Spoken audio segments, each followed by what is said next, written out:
तो गाइस कैसे हैं आप सब लोग। रीइंकार्नेशंस के एपिसोड 201 के साथ हाजिर हो। तो लास्ट एपिसोड के एंड पे हमने देखा था कि हमारा लिंजुई अपने लोगों को अपने साथ लेकर मून ग्लास बिल्डिंग की तरफ जाता है। मून ग्लास बिल्डिंग एक सिटी की तरह होता है, यानी कि वो पूरा सिटी होता है लेकिन उसे बिल्डिंग कहा जाता है। लोग वहाँ पर चलते हुए जा रहे होते हैं, वहाँ पर कुछ लोग बात कर रहे होते हैं कंपटीशन के बारे में, जिस कंपटीशन के रिवार्ड में जाओ मिमी को के तौर पर उस बंदे को दिया जाएगा जो भी इस रिवार्ड को जीतेगा, जो भी इस कंपटीशन को जीतेगा। तो हमारा लिंजुई कहता है तो अब हमें यहाँ पर जाओ मिमी को ढूंढना नहीं पड़ा, मुझे पता चल चुका है कि वो इस वक्त कहाँ पर है। वो यहाँ की मेन ग्लास बिल्डिंग है उसके अंदर है। तो सेवंथ प्रिंसेस आगे बढ़ती है, हमारे लिंजुई से कहती है मेरे फादर ने यहाँ पर आने से पहले मुझे कहा था कि मैं आपको इस बारे में जरूर इन्फॉर्म करूँ। और वो बात ये है, अब जिस बिल्डिंग की तरफ आगे बढ़ रहे हैं वो मून बिल्डिंग के 3 ओनर्स हैं और तीनों ओनर्स बहुत ज्यादा पावरफुल है। उनमें से जो मेन ओनर है यानी वो बहुत ज्यादा पावरफुल है, वो एक सुप्रीम राम की मास्टर है। लिंजुई से कहता है ये बात तो मुझे पहले से पता है कि वो लोग बहुत ज्यादा पावरफुल है, वो लड़कियां इतनी पावरफुल है, उनमें से एक सुप्रीम राम की मास्टर है। चलो यहाँ पर सबसे बड़े होटल में चलते हैं, होटल में जाकर अपने लिए खाना ढूंढते हैं। और वहाँ पर सबसे ज्यादा जरूरी ये है कि वहाँ पर से हमें खबरें मिलेंगी, क्योंकि रेस्टोरेंट के अंदर बहुत सारे अजीब लोग आए होते हैं और सभी लोग आकर खबरें देते हैं। हमें बड़े रेस्टोरेंट का दिखाया जाता है। लिंजुई अपने साथियों के साथ रेस्टोरेंट में पहुंच जाता है। तो रेस्टोरेंट में बैठने के बाद ये लोग खाना खा रहे होते हैं। लिंजुई के साथ उसके जो 10 मास्टर्स होते हैं उनमें से एक उसे कहता है मास्टर लिन, मैं यहाँ पर आपको सारी पावरफुल फोर्सेस से इंट्रोड्यूस करवाता हूँ, क्योंकि मैं यहाँ पर पहले आ चुका हूँ तो मुझे इन सभी के बारे में पता है। तो लिंजुई से कहता है परेशान होने की जरूरत नहीं है और ना ही मुझे बताने की जरूरत है, मैं पहले से सभी के बारे में जानता हूँ। इसी के साथ लिंजुई को बताता है क्या तुम देख रहे हो वहाँ पर जो जायंट्स हैं, यहाँ पर ज़ू जाओ डाओ वर्ल्ड की मेजर कॉम्बैट बॉडी में से एक है, यानी कि वो बहुत ही पावरफुल हिस्सा है। वहाँ पर सामने जो जायंट बैठा होता है वो अपने लोगों से बातें करते हुए कहता है हमें इस कंपटीशन में हिस्सा लेना है। कंपटीशन में हिस्सा लेने के बाद अगर हमें वो औरत चाहिए, वो बहुत ज्यादा खूबसूरत औरत है, अगर वो चाहिए तो इसके लिए उस मिरर को अनलॉक करना होगा, क्योंकि कहा जाता है कि उस मिरर के अंदर एक सीक्रेट रॉम है और सीक्रेट रॉम इतनी बड़ी हो सकती है जितनी की पूरी गैलेक्सी हो सकती है। तो इस बड़े से जायंट का नाम कुई होंग होता है। तो मास्टर कुई होंग इनकी टीम को यहाँ पर लीड करके लेकर आया होता है, क्योंकि इस बार के कंपटीशन में मास्टर कुई होंग ही सामना करेगा बाकी के सभी ओपोनेंट्स का। लिंजुई को ये बता रहा होता है। इसी के साथ ही उन्हें साइड के ऊपर बताता है, वो उन्हें कहता है कि ये साइड के ऊपर जो लोग हैं ये हिमालय सोल सेक्टर के लोग हैं। इस लड़के का नाम लिन चंग फेंग है, जबकि उस लड़की का नाम मो जियान जियान है। ये दोनों ही जूनियर ब्रदर और सिस्टर हैं। मास्टर हिमालय सोल सेक्टर के मास्टर का बेटा, इसी वजह से वो यंग मास्टर है, जबकि दूसरी जो लड़की है वो डिवाइन सेंस अटैक्स को यूज कर सकती है और वो भी काफी ज्यादा स्ट्रॉन्ग है और इसके साथ साथ वो बहुत ज्यादा खूबसूरत भी है। चंग फेंग भी यहाँ पर यही बात कर रहा था। वो कहता है मैंने सुना है कि मिरर के अंदर एक नई दुनिया है, लेकिन उस दुनिया को ओपन नहीं किया जा सका, कोई भी उस मिरर के अंदर उस दुनिया को नहीं खोल सका। तो मो जियान जियान उसे कहती है अगर वो लोग उस मिरर को ओपन नहीं कर पाए तो इस बात का मतलब ये नहीं है कि बाकी ये सभी लोग भी उसको ओपन नहीं कर सकते। बहुत ही जल्दी हम में से किसी के पास वो मिरर आएगा और वो लोग वो सीक्रेट राम को ओपन कर पाएंगे। एक और बंदे को दिखाते हैं जो कि नेदर 7 इवल हॉल से होता है। नेदर 7 इवल हॉल के 7 मास्टर होते हैं, उनमें से ये भी एक मास्टर होता है जिसका नाम जी वू चांग होता है। तो जी वू चांग वहाँ पर बात कर रहा होता है अपने लोगों के साथ, जबकि हमारा लिंजुई कहता है कि इनकी स्पेशलिटी इनके पपेट्स होते हैं, ये भी बहुत ही पावरफुल वार पपेट्स बना सकते हैं। ये सारी बातें सुनने के बाद सेवंथ प्रिंसेस उसका उठकर खड़ी हो जाती है और उसे कहती है यंग मास्टर तुम्हें तो यहाँ पर सभी लोगों के बारे में बहुत कुछ पता है। तुम्हारा लिंजुई से कहता है मुझे इन सभी के बारे में बहुत कुछ पता है। सेवंथ प्रिंसेस से कहती है तो फिर तो तुम्हें यहाँ पर बहुत ज्यादा होशियार रहने की जरूरत है। तुम्हारा लिंजुई कहता है कि नहीं, मुझे यहाँ पर होशियार रहने की क्या जरूरत है, वो भी इन सभी लोगों से, क्योंकि ये सभी लोग तो मेरे सामने कुछ भी नहीं है। मुझे इन सभी लोगों के साथ सौदा करना होगा, ना कि इनसे डरना होगा। तो सेवंथ प्रिंसेस हमारे लिंजुई की बात सुनने के बाद सोच रही होती है कि ये यहाँ पर किस किस्म का सौदा करने की बात कर रहा है। मुझे नहीं लगता कि इसने कभी किसी के साथ सौदा किया भी होगा। लिंजुई से कहता है तुम यहाँ पर ऐसी बात क्यों कह रही हो कि मैंने कभी किसी के साथ सौदा नहीं किया, क्योंकि जीजुन डायनेस्टी वालों के साथ हम लोग पहले भी सौदा कर चुके हैं। ये बात सुनने के बाद बाकी के सभी मास्टर्स भी सोच रहे होते हैं हाँ इसने उनके साथ सौदा किया था, इसने उन सभी लोगों को मार डाला, उन सभी लोगों को अपने पास चीजें बेची थी, यानी जड़ी बूटियां बेची थी जिन्हें खाने के बाद वो सभी लोग मर गए। तो ये तो एक किलर है। वो सभी लोग आपस में बातें कर रहे होते हैं। यहीं पर कुछ और लोगों को दिखाते हैं, ये सभी लोग लॉर्ड राम के लोग होते हैं जो कि आपस में बातें कर रहे होते हैं। उनमें से ही कहता है क्या तुमने सुना है कि यहाँ पर बहुत ही पावरफुल सेक्टर्स के लोग आ चुके हैं, 3 बड़े सेक्टर्स के लोग यहाँ पर हैं। तो इस बात का मतलब यह है कि हमें यहाँ पर कुछ भी नहीं मिलने वाला, कंपटीशन में हिस्सा लेने का भी कोई फायदा नहीं है। दूसरा उसे कहता है डिसऑर्डर होने की जरूरत नहीं है। क्या तुम्हें पता है कि उस औरत को कहाँ पर रखा गया? उस औरत को 33 ह्यूमंस के अंदर बंद करके रखा गया है ग्लास बिल्डिंग के अंदर। तो तुम चाहो तो जाकर पहले जाकर उसे वहां से चुरा कर ला सकते हो, तुम उसे निकाल कर ले जाओ, तुम्हारी हो जाएगी। उसे कहता है कि मैं कहीं पागल तो नहीं हूँ जो वहां पर जाऊंगा। उस बिल्डिंग का पहरा बहुत ज्यादा खड़ा है और ऊपर से वहां पर 2 मास्टर्स हैं, वो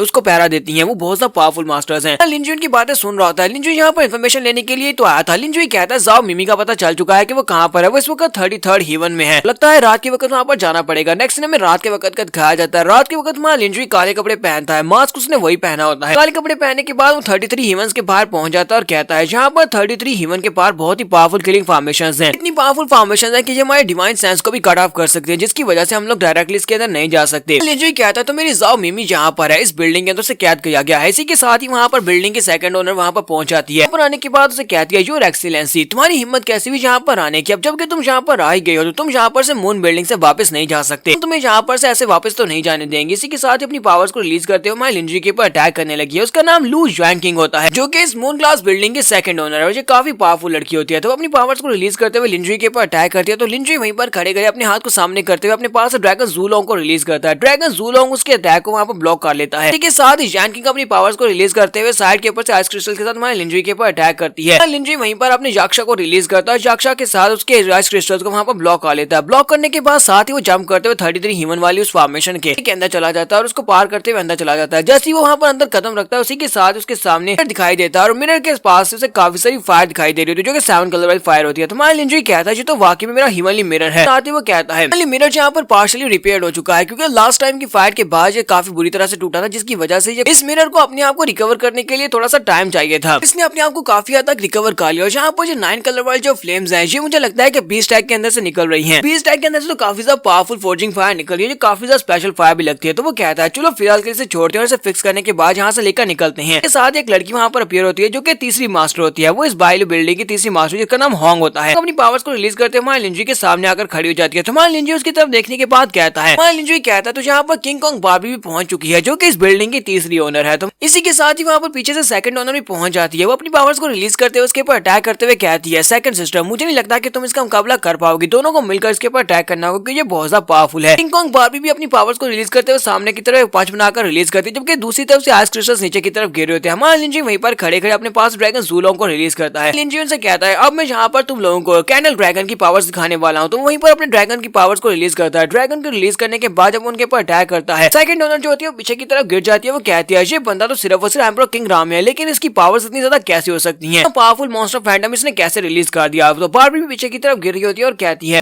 कि इसने किसी बहुत ही पावरफुल टेरिफाइंग मॉन्स्टर की रेमिनेंट सोल को मास्टर किया हुआ है। इसने अभी भी जिस ड्रैगन की सोल को रिलीज किया वो कोई बहुत ही पावरफुल मास्टर होगा गॉड्स की राम का। साथ ही हमारा लिंजुई वहाँ पर से गायब हो जाता है। हमारे लिंजुई के गायब होने के बाद दोनों लड़कियां कहती हैं वो बंदा तो यहाँ से चला गया। तो लिंजुई गायब होने के बाद वहाँ से काफी दूर पहुंच जाता है। वहाँ पर पहुंचने के बाद कहता है शुक्र है कि मेरी कल्टीवेशन इस वक्त एम्परर किंग राम के सेकंड लेवल तक पहुंच चुकी है, इसी वजह से मैं दोनों लड़कियों से निमट कर निकल आया हूँ। अगर मेरी कल्टीवेशन लेवल लो होता तो वो दोनों लड़कियां मुझे बड़ी आसानी से पकड़ सकती थी। सेकंड लेवल का पहुंचने की वजह से मैं अपने तीनों एलिमेंट्स की पावर्स को आसानी से यूज कर सकता हूँ, लेकिन फुल पावर्स के साथ यूज नहीं कर पा रहा। मुझे लगता है कि मुझे बहुत ही जल्दी यहाँ पर ब्रेक थ्रू कंप्लीट करने होंगे ताकि मैं जल्दी से जल्दी एम्परर सोवरियन राम में पहुंच जाऊँ। साउथ प्रिंसेस अंदर से बाहर निकलती है और उसे कहती है यंग मास्टर जैसा कि तुमने मुझे मिशन दिया था उस मिशन को मैंने पूरा किया है। मैंने यहाँ पर पता लगाया कि इस बार के कंपटीशन में क्या होने वाला है। कंपटीशन को 3 हिस्सों में बांटा गया है। सबसे पहला कंपटीशन एक ऑक्शन होने वाला है, उसके बाद दूसरे नंबर पर मार्शल आर्ट्स का कंपटीशन होगा और तीसरे नंबर के पर फ्लावर वीविंग कंपटीशन होगा। साथ ही वो अपने पास से लिस्ट निकालती है और कहती है कल जो कंपटीशन स्टार्ट होगा उसमें ऑक्शन होगी और ऑक्शन के अंदर जितनी भी आइटम्स लाई जाएंगे उन सभी की लिस्ट ये रही। लिंजुई उसके पास से लिस्ट लेता और कहता चलो देखते हैं कि इस मून ग्लास बिल्डिंग के लोगों के पास कौन से ट्रेजर्स हैं, चलो देखते हैं क्या स्पेशल है। उसको ओपन करता है। जैसे ही वो उसको ओपन करता है तो उसके अंदर उसे एक चीज दिखाई देती है। वो कहता है क्या वाकई में ये चीज इनके पास है? लिंजुई कहता है लगता है कि ये लोग यहाँ पर 9 लुमिनरी गोल्डन पिल को बेचने वाले हैं। तो यहाँ पर हम लोग अपनी एपिसोड 201 का एंड करेंगे। एपिसोड की एक्सप्लेनेशन अच्छी लगी तो कमेंट करके जरूर बताइएगा। चैनल को सब्सक्राइब कर दें, वीडियो को लाइक और शेयर कर दें। शुक्रिया।